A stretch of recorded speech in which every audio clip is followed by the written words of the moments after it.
So we are blessed today to have in our final session of our spring conference, Regina Brown, who's the Director of Special Education at Letcher County Schools.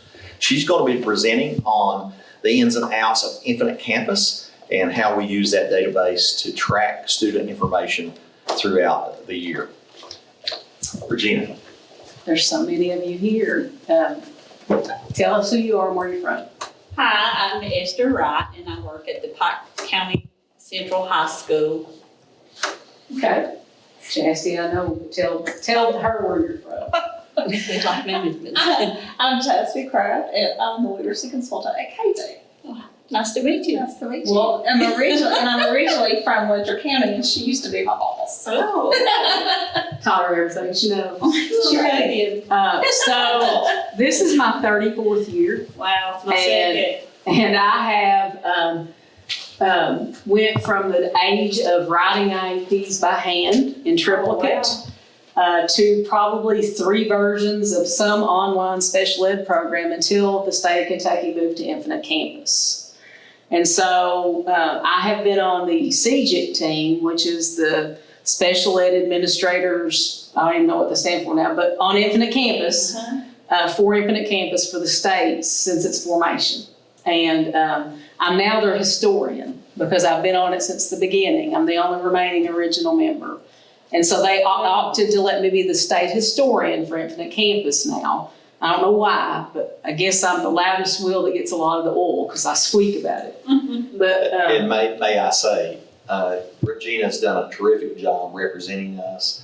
There's been times when Infinite Campus hasn't done what we needed it to do, and she's been instrumental in getting those corrections made. And by and large, Infinite Campus has done much of what we needed it to do. And that's exactly what I was getting ready to say. Years ago, before CGIC, we were with Infinite Campus, and the way Infinite Campus works is when they're going to make any change to any version of Infinite Campus. So they're all housed under the umbrella of Infinite Campus, but you've got the general ed part with attendance and behavior and all, and then you have the special ed component of it. And at one time, there was even going to be an RTI component, and it just never really got off the ground, right?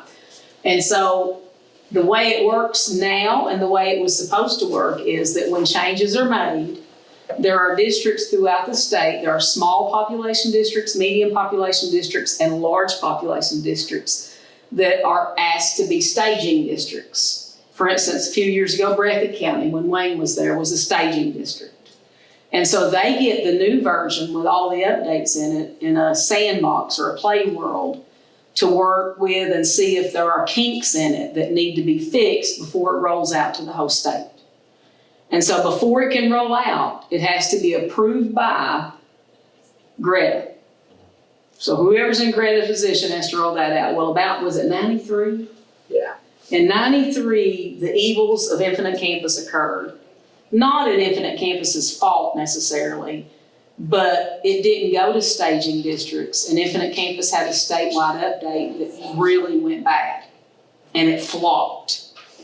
And if you are fortunate enough to ever have to go back through some kid's records in Infinite Campus, more than likely, it may have been later than that. It was later than that. 2015, 2014, 15. Yeah, it was Not more like 1993. it was more like 2013. I think. Yeah, somewhere around in there. And what happened was, when they updated it, you got a conference summary for a kid that was in referral.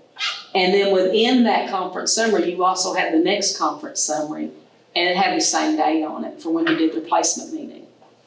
And it created a nightmare for districts across the state. And that nightmare still exists in a lot of older kids' records. And sooner or later, they will finally all graduate out.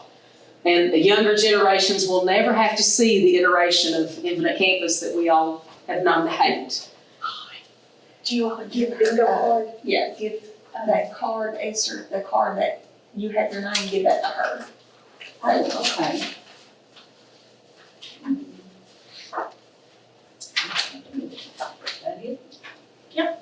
Okay, thank you. Thank you. So I wanted to show this slide. In the Book of Life, the answers aren't in the back. And so for Infinite Campus, there are some online manuals you can print out for it. But I learn better when I do. Right? And a lot of people, I'm liking it to this, growing up in school, I could read stuff and obtain the information I needed, except in one subject, math. And to get better at math, I had to actually do the math to get better at it. Infinite Campus is the exact same way. Now, there are online helps for Infinite Campus, and they're easily accessible and they're easy to follow, and you can even print out a manual. And now, you can even go to YouTube and watch videos on how to do stuff on Infinite Campus, right? So the first thing I wanted to talk about today was what I think as a director, one of the more important documents is that I can run in Infinite Campus to help me. And it's also one of the most important documents a classroom teacher can run. And that is your caseload summary. And that seems like an easy thing, but it provides you with a wealth of information that you otherwise would have to pull each individual folder out to get, okay? So I have a sample of how to do that. All right, so in case you don't know, you first you have to move from the general education side of Infinite Campus to the special ed side of it. So you click on that, go to general, and then you It's just some things. click on caseload summary, which is right here, and that is different than caseload. Caseload's your actual Right. kids that you have individually in class. If you click on that, it's going to have them all listed here, and you can click on any one of those kids and look at their stuff. But to run a summary that you can actually print out and use, you want to go to caseload summary. And a lot of people get those two terms mixed up and don't realize they're two different things. And so I train my staff, the only one I'm ever going to ask you about, the one I'm ever going to ask you to look at is the one under reports called caseload summary. And if you'll notice, it separates special ed, general stuff, with reports. So anything under reports are things you can actually print out and get a copy of, okay? Okay. So to do that, like if you're just an individual case manager, you can go to caseload summary, it's gonna pull this page up. And it's really simple, you click on special ed, this will already be clicked for you. It'll say active plans only. Okay. If you want to unclick that, it'll pull up a ton of them, you don't wanna do that. So special ed, then you're the case team manager, so you would click on that. And if you wanted to run the caseload for your whole school, you wouldn't do anything here. That's why I left it blank. And if I hit generate report, it's going to download a report for your school that will look similar to this and this. Okay, and I will show you the longer one. So this is a teacher, and this is their entire caseload. So I have a partner activity for you guys to do with this and later, but what are some things that you see on this report maybe that would be helpful? There's specific learning disability, they're all, they're different types of disabilities. So in a snapshot, if you could see here, it would have the students' names and their birthday, right? Right. Okay. And then here it tells you their disability, which is extremely important because otherwise you're going to have to go through the folder one at a time, like in the old days, and look them up. Okay. When Chastity taught with me, and when I first started teaching, I kept a yellow notepad, had them all wrote down on it by hand, had all their eligibilities, had all their due dates for IEPs, had all their due dates for their reevaluation, right? Right. All right, so this does that for you, okay? This tells you their disability. This next column tells you their code, like what's their least restrictive environment. So 6A means they're like 80% regular ed, 20% special ed, okay? And then when they're younger, when they're 3. I didn't know what that was. Yep, that's what it is. They're special ed. A means active. And so if you ever run this report and it says an I there, for instance, that means one of your kids is not showing up as active. And that's how you can catch an error. See, I didn't know anything about this. I just go Okay. through the attendance and So, caseload and look. For instance, if I have a kid, if I have a kid that's, say, more in the resource room than they are out in regular ed, say one of our unit kids, then instead of 6A, it may say 6B or 6C. That means they've got more time in regular ed. In special ed than regular ed, okay? And then also, if I'm under the age of 5 and below, this 6 is going to be a 3. It's 3A1, 3A2, 3B1, 3B2 are the 4 codes for Would that be kids. for FMD? No, that's for 3-year-olds, 3 to 5-year-olds. Okay. This code is for any disability above 6 years old and above, Okay. okay? And then any disability below 6 years is 3 code, okay? And I don't think, let me go back my slide, I don't think this is a 3 code either, no, it's a 6A. It feeds into your funding. It does. Okay, then this next column is when their actual reevaluation is due. Okay, now this is, That's what I needed to find right there. okay, so, I've been going on my caseload and trying to figure out, because there's like 3 dates, and I'm like, okay, their reeval's due then, and their evaluation's due then, and then, is that the date we did? so let me ask you a question, this is Okay. just a quiz question. All right. Since you're the only special ed teacher in the room. Okay. When is a person's reeval due? Every 3 years. On the day before, or the day of, or the day after? The day before. It's 3 years, day before. You Okay. did it right. There you go. All right? So- Right. The next column is automatically going to default to special ed because this is a special ed kid. Uh-huh. This column actually doesn't even really need to be there, but it has to. Then this next column gives you the IEP beginning date and the IEP In May. ending date. So the ending date is when their what is due 1 year evaluation. and day less, right? Yeah. Okay? And then this tells you that the person who has this, Okay. they are the case manager for these children. Okay. Okay? Now, if I am a related service provider, I can also go back to this screen here, and instead of choosing case team manager, I can choose service provider. And if I don't list anybody in that building, like I can highlight every one of those schools and do them all at the same time. And I'll show this in a later slide. But if I want to run every special ed kid in my school, for instance, like if it's child count, you'll have to run every kid in your school to find any errors that you may have in child count and to see if you're counting all of your kids. This is the #1 way to do that. Okay, now I'm going to show you the second way that will help you make sure the #1 way, make sure you count all of your kids without errors. Because eventually what will happen is you'll run child count and say you've got 132 special ed kids in your school, and you'll run child count and you'll have 131. Well, you got a kid missing that you're not going to get funding for. So until December the 1st at midnight, you've got time to try to find where your error is and fix it, right? Generally, it's just some snafu with data in Infinite Campus that keeps that kid from counting. And it doesn't always show up on the error report. The only thing that'll show up on a child count error report is an actual error. So remember that. So Okay.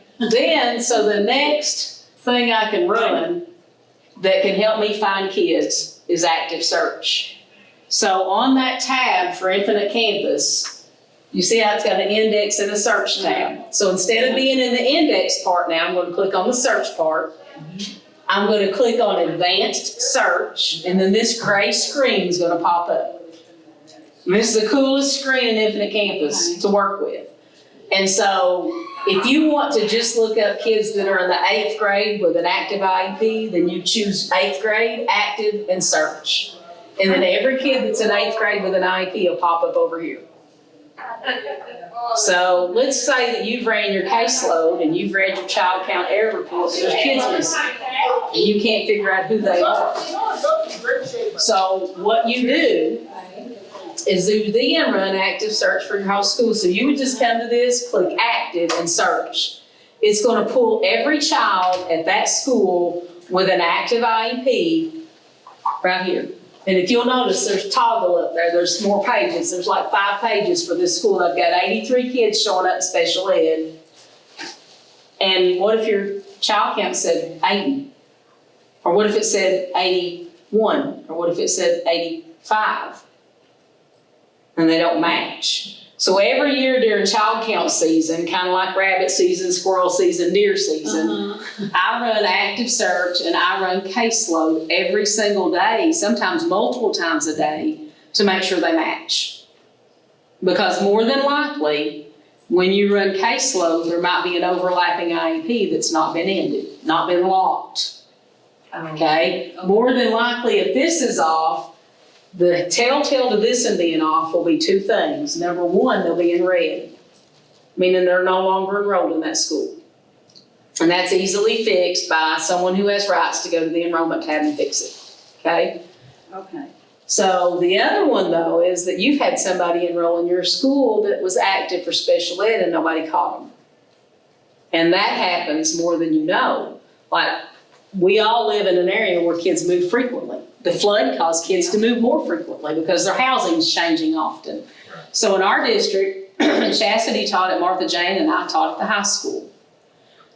We're not going to interchange kids a lot. But if I'm at West Whitesburg and she's at Martha Jane and we're both elementary schools that are about 5 miles or so from each other, we get a lot of kids that go back and forth multiple times through the year. Well, each time they move from one school to the other, the school they move from is going to have them still show up here, but in red. And to keep that from making that number off for active search, whoever has rights under enrollment for special ed has to go in there and make them inactive, moved on to continue on the date that they went to her school from my school. Oh, And then say, I'm getting 3 new, well, me and Miss Barley, 3 new students from Johns Creek. They'll be coming to Pike Central. So will mine show up? they should show up in active search. They won't show up on caseload yet because you don't have a case manager assigned to them. Okay, now who assigns the case manager? Do you have a department head in your school?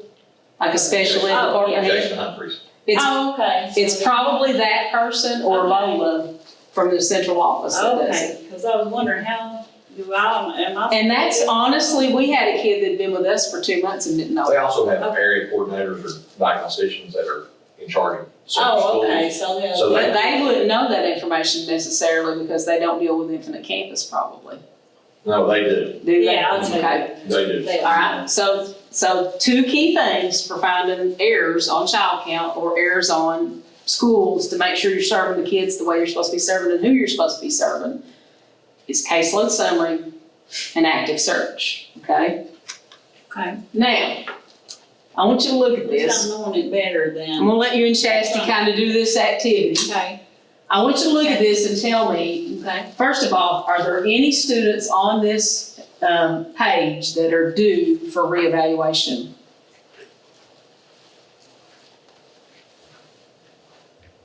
Soon. Yes, the last one there. 11, 23, 23. Okay, you have 2 of those like that, right? 2? Mm-hmm. Got another one right here. Here. Oh, okay. Didn't see that. Okay, so we automatically, because you have this printout, you know that automatically that when these kids in the fall, they're going to be reevaluated, right? Yes. So Okay. I need to start now working on their behavioral and social and their violence. What we got to do first? I've got to get consent. There you go. Okay. So, Okay. but Okay. next question. All right. Are there any students on this form, there's some DD kids. Are any of those DD kids turning 9?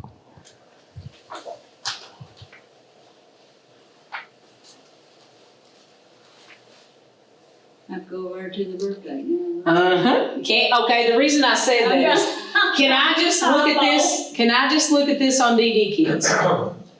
No, you have to look at 2 things on DD kids. Day of birth. You have to look at this, and then you have to look at their date of birth and count Oh, forward okay. 9 years, right? Yeah. So when I became a CEGIC member, this was not on there, and I am the person responsible for birthdays being on here, just so you know. I'm gonna go down in fame that I pushed till they did this. So I can look at this automatically, add 9 years onto it, and that's when their DD evaluation has to be made to see if they have a disability of some other kind or exited from our program, Okay. okay? So you kinda have to do that on paper still yet. You kinda have to sit there and then look at both of these dates and see which one comes first if they're both due. But you have to do, if this one came due before this came due, you have to do it by this time, Right. okay? And that's why DD is kind of hinky, Oh, yeah. Okay. right? Okay. Okay? And do you See, I learned new things. All right, so the last questions. Are any students on this paper due for an annual review?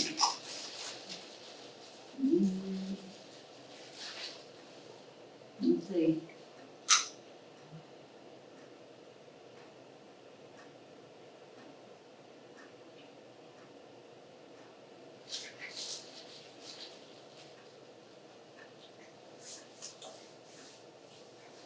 Might have been a better question to say which one is due the soonest for an annual review. Let's see,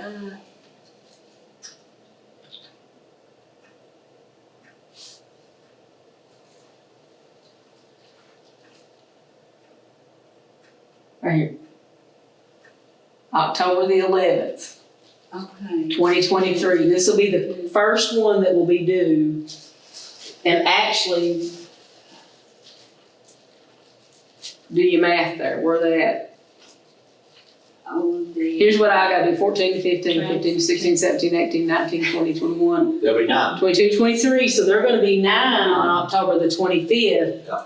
But their IEP's due on October the 23rd. So I have to have their reevaluation finished by this date, not by this date, and not by this date. And that's the big deal for DD. You can't just look at this column Okay. and be I know compliant. much about the DD. I'll tell you something Right. else that would help with too, Regina, not to jump in here, but just thinking out loud because it would help Esther, Yeah. because she works at high school, transition dates. Oh, yeah. Transition. So when does the student turn 14. 14? Well, get ready to. 14. Yeah, and we train them And to when start they looking get at ready to 13. turn, And when they get ready to turn 16. 16. So there's certain and things. so that's the same thing this can be used for. Because that is an important date to know for the high school teachers as well. And I've taught high school my whole life. That's what my spiel is. I've been a high school special ed teacher until I stepped out of the classroom. That's what my specialty was. Okay, so then some other forms of importance that are located in Infinite Campus that you've seen and may need to be more familiar with, okay? So first one, Yeah, I believe it. okay, so when you go into Infinite Campus and go to the special ed side of it, Uh-huh. under general, okay, that's where we're gonna do all of our meeting paperwork, right? Mhm. So to do that, we go to documents, all right? To create all of our documents, we have to do that under the document tab. Right. And then you've got these choices, Notice. okay? The first one I wanna do with you today is this one right here, Kentucky Summary Report. Have you read that one before? I wanna show you one. I'm getting ready to, well, Diane showed me the last one, but This is my my favorite. favorite one soon because my 3-year evaluation, meeting is Monday. Okay, And I'm like, I gotta take all my stuff home this weekend and work on it because the meeting is Monday and I haven't done nothing on that IP. yeah, you got plenty to do. All right, so Because I've had all this other stuff. I'm gonna show you this Okay. one. Under, you click Create Kentucky Summary Okay, Report, so and it's do gonna that. open up and you're gonna see this. You're gonna Uh-huh. click that, and then you're gonna click Create Document. And then you're gonna get a document for each individual child. You do it on one child at a time. And it's gonna look Okay. like this right here. And it does all the work for you. And so Okay. it tells me when I got consent to evaluate last time. It tells me when my eligibility was determined and when it's due. It tells me when my, Okay. Because I went, I didn't have time, I just clicked on one and I said, I'll get it later. And I said, I haven't had time, so I'll go back. the key to this is to Yes. remember when you're doing an eligibility meeting for Uh-huh. Infinite Campus purposes, there's an order that you need to lock them in, okay? Okay. So when you hold your meeting on Monday, the first document that you will lock during that meeting is your eligibility. When you finish doing the eligibility Okay. with the parent, you'll lock the Lock it. eligibility document. Then you'll open that IEP up because you're gonna review the IEP with them. Uh-huh. Once you type it, and then you'll go to the Okay. enrollment tab of the IEP after you lock the eligibility.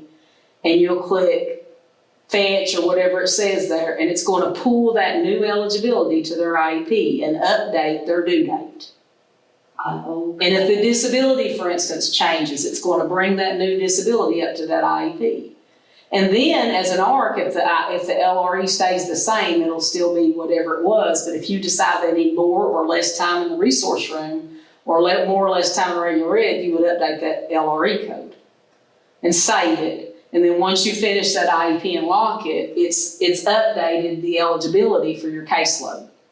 Because if you don't do it that way, Yeah. then it doesn't pull the updated reevaluation to that IEP, and that child will show as an error on your child count.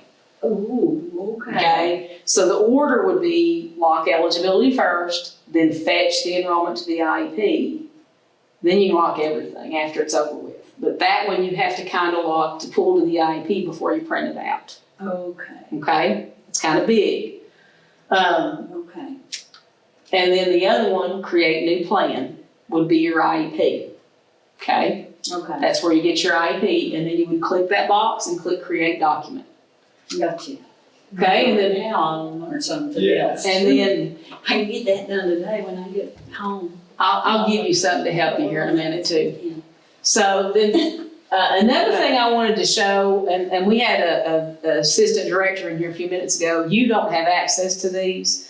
But in Infinite Campus, there are ad hoc reports that we can run, like your administrator in your building can run, or the evaluators in your district. For instance, a lot of times I run an unlocked IEP report.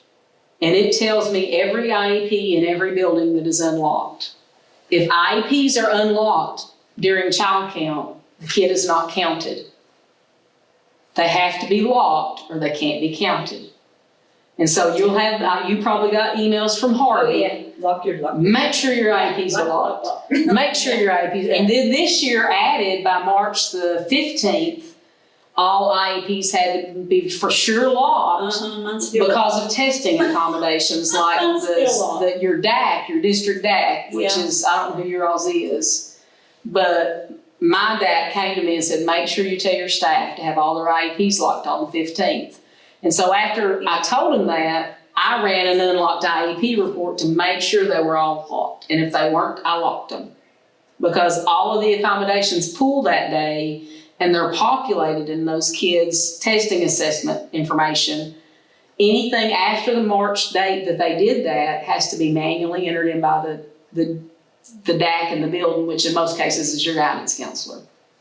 And that's a lot of extra work if nobody had their IEPs locked that we shouldn't put on anybody, right? There's one that's unlocked, and I seen it, but it's Angela's, but it's still unlocked, and I'm like, why wasn't it locked? Yeah, it needs to be locked or it won't pull the accommodations for testing, so. Yeah, I mean, I don't know, they may have got exempt form for that student because it's homebound, so they was trying to get exempt form, so I don't know if that matters. I would mention I that don't it's know, but unlocked. it's unlocked. I would at least say, hey, your IEP's unlocked, because sometimes people just forget. Yeah. Okay, so to do an ad hoc, you have to have rights to special education CO administration. Okay. And then it will tell you like active special ed, I can do an ad hoc for that. Preschools with disability, I can do an ad hoc with that, and that's real helpful when I do preschool child count. The other one that I run quite a bit out of that is kids that have special transportation. I can run a T5 report and it lets me know who has in their IEP that they're supposed to have special transportation. Okay? Okay. And then the unlocked IEP ones, if I wanted to run that for all schools, then I click on unlocked IEPs and then it's already on active year. And then I highlight all of that. I just drag my mouse down to make sure every school's highlighted. And then I click generate report. And then it'll run me a report that shows me every unlocked IEP throughout the district. Well, where I'm the case manager, it'd be on there, right? Yep. Yeah. Mm-hmm. So I need to go in there and lock that file. Yep. If it's your folder, it needs to be locked. Well, like Angela's the 100 days, she was talking back 100 days she retired, but all the folders are supposed to, that's her. I would lock it. Her side. If it's on your caseload, Yeah, it's on my I case. lock it. I lock it. If they wanted it unlocked, they can go ask Name's whoever unlocks IEPs, right? Lock it. Go. Nobody in my buildings have rights to unlock IEPs except for one administrator in the building. Okay, because I'm the case manager, because Yeah. she's just Lock talking it. back, but I Lock noticed it was unlocked. Lock it. I will. Make sure you let the guidance counselor or whoever your DAC is in the building that's doing testing know that it was not locked though, because they may have not pulled testing accommodations for that kid, Oh, my goodness. okay? Okay. And then I would let her know too. Yeah, I would. I'd just say I'm locking this because we have to have it Let locked. her know before you do it. And that came, Okay. honestly, that came from Greta at KDE. We had to have all IEPs locked. And so that's a big Okay. deal. Yeah. All right, so when I run my unlocked IEP report, it shows me the school, it gives me the kid's ID number and name, and then it tells me that the IEP's not locked. That's what the, locked, whether they're active or not. And notice this kid here, there's nothing, and there's a Z. Z means they're in referral. Okay. And they will show up on an unlocked IEP report if you're developing the IEP and not held the meeting yet. Or if you forgot to lock your eligibility and fetch it to the IEP, like I said. A lot of my referral placements forget to lock the eligibility and then fetch the enrollment to the IEP. 90% of child count errors is because an initial placement's eligibility was not fetched to their IEP. Okay, and you probably don't do a lot of those at the high I school don't, level, because I right? just, right. We don't have a lot of referrals, but look here at this kid here at Letcher Elementary School. Their IEP's not locked. I mean, their IEP's not only not locked, it's not even got anything here. There's something going on with this kid. So in my office, I would start looking at these kids myself to see why they're not locked. And I'd be contacting Chastity Craft and saying, you got 3 IEPs not locked, why are they not locked? And they may have a valid reason. They may say, well, we've not held the meeting yet. It's tomorrow. Because it'll show up on there. Because you're in there making your rough draft. See what I'm saying? Yeah, okay. All right. And what did I just do just then? Okay, well, if I go back and tell her I need to lock that, and she says, oh, we're working on it. I'm working on it. Yeah, let her work on it. Then let her work on it. That means they've not held it yet, or they're getting ready to hold it. Just look at the dates on it. If it's not out. If it's not already been held, it don't need to be locked. But if it's been held, it needs to be locked. Okay? Okay. All right. So I wanted to show you a child count error report. So I don't know that everybody has access to run that, but at least one person in your building, if they scroll down on that left side where you choose special ed, if you go down low enough, there's a button that says Kentucky State Reporting. And under that is a child count tab. And I can run a child count report. This is what it will look like. I'll highlight all the schools, and then I'll just tell it to generate the extract. And when I do, it will run in error report. It will show me every kid that's showing up as an error that will not count on child count if that error cannot be resolved. And so as a director, I'm going to keep trying to get this down to nothing. Because the worst thing you want to do is on December 1st be trying to fix this stuff. So I start running these weeks in advance. Daily, hourly, every 30 minutes. Right, Chastity? And then it tells you exactly what the error is. It tells you exactly what the error is. Oh. And then after I've cleared up all of that, I can also, you see that click here? When I click on that, it's going to generate a spreadsheet with every kid that's going to count for child count on it. All 774 of them this year for me would be there when I click here.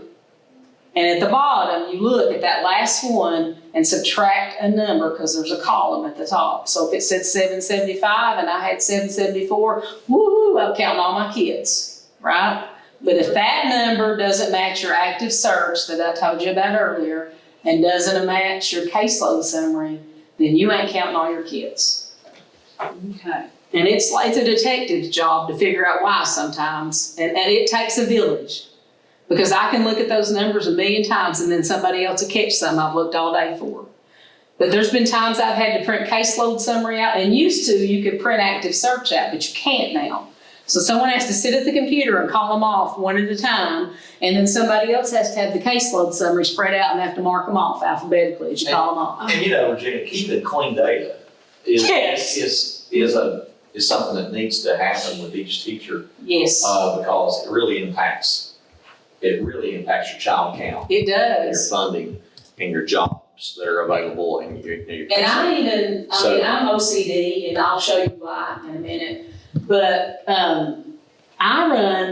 I'll run error reports all year long, not just during child count. How many schools do you have, Regina, for example, in your, so she's got 9 schools, much like what you're. Perry and Letcher are a lot And- alike, and about the Pike. same size especially. She's in Pike. Oh, Pike, I'm sorry, Yeah, yeah, that's she's Perry, in- I'm sorry. yeah. Yeah, she's in Pike, so can you imagine the errors that would accrue if people are not keeping clean data for a school, for a district that has 9, or however many you have? Pike County probably has a lot more. They probably have more than that, Yeah. so I don't know exactly the number. I know at one time when I was on their staff, we had 25 schools, Oh, yeah. I mean, that's unbelievable. Yeah. I cannot imagine, Jefferson County is so big. I think they have 16,000 or 17,000 students in special ed, Yes. okay? They have a whole office of their Department of Special Ed that their only job is data for Infinite Campus. That's their only job. They work all day on data, There's right? a co-op that's dedicated to just them. Yeah, Just because they're that big. Yeah. Okay, so this is what that child count extract will look like when you run it, minus the kids' names, because I didn't want to identify them. Right. And like I said, you've got a line up at the top, so you either have to delete that to make sure the number's accurate, or just subtract 1 down at the bottom. And I'll look at this even. Sometimes you have to print this out and make sure they're counting on everything. And when you've got 17,000, that's probably not possible, but when you've got 774, you can do it. It just takes a while. Now, when I first started at the central office as a special ed consultant, our technology guy would not give me rights to the unlocked IEP report. And we were under a corrective action plan, big time, bad. I had to manually look at every kid in special ed's IEP one at a time to make sure they were locked. Every time I checked it. And then I found out from a meeting at KVEC that there was a report that could be ran that showed that. It took everything within my body not to go to jail when I came back home. And I'm not gonna lie to you. All right, so I'm gonna go fast. Okay. So we're not gonna do this. Well, we can. We'll go to the next one. So this is I just wanted to show you what a preschool child count looked like. I'll go rather fast. It's very similar to the December one, but with preschool, you do it twice a year. So you do this craziness twice a year if you're the preschool director, and I am. And then it runs fall enrollment count and a spring enrollment count. And it gives you 2 types. This is the summary, and then this is the detail report, just like for child count. And that's all I'll say about that. Now, I told you I was OCD, and I'll go real fast because I know we got to finish. Okay. I create my own spreadsheets. I'm my own worst enemy. There ain't a thing I don't have a spreadsheet for, and there ain't a thing I don't update every single week on those spreadsheets. And Chastity knows me, and she knows I am OCD. Years ago, when I started at the high school, I started getting a lot of inexperienced teachers that were in the MAT program that worked with me, and they didn't really know what they were doing. And I couldn't be with them 24/7, so I started at that time giving them samples of minutes that they could copy and paste and use as a skeleton for their meetings. And it's now developed into a thumb drive with about 900 files on it. Okay? Just showing you that. So, but one of my spreadsheets that I use, I can run a caseload summary on every kid I've got, on every teacher I've got in the district, but it's not good enough for me. I have to see it all on one page because I'm very visual. And so this is my caseload summary that I do myself. And I eliminated the names over here, obviously. Okay. But if they're highlighted in yellow, that means they're moving to high school next year because they're in the 8th grade. And then my 5th graders are highlighted in yellow because they're moving to the middle school, right? If they needed to get consent for reeval, it'll say we'll need consent at annual meeting. Or if they got consent and there was a reason they got it early, I note it. Okay?